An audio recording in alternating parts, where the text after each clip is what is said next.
Do you remember understanding corrosion? Corrosion is the deterioration of a metal as a result of its chemical reactions with the surrounding environment. The surrounding environment could be water, moisture, or even acids.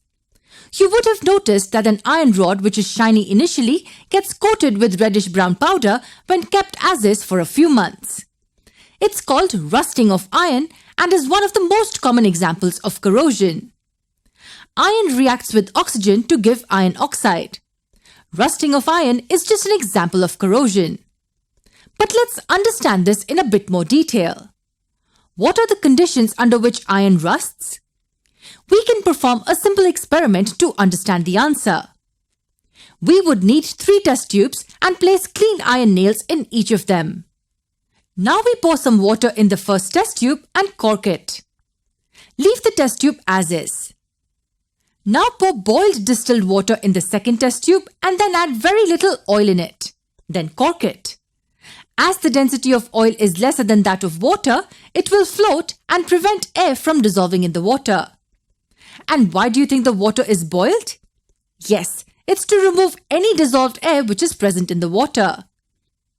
And in the third test tube, we put some anhydrous calcium chloride and cork it. What does it do? It absorbs the moisture from the air. So in the first test tube, the iron is exposed to moisture as well as air. In the second, it's exposed only to water. And in the third one, it's exposed only to dry air. We leave the test tubes as is for a few days and observe what happens. We see that the iron in the first test tube rusts, while that in the second and the third ones don't. What does that tell us? It tells us that water and oxygen are both essential for rusting of iron. And it's not only iron that gets corroded.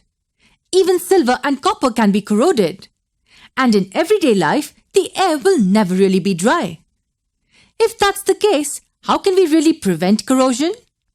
Watch the next video to know the answer.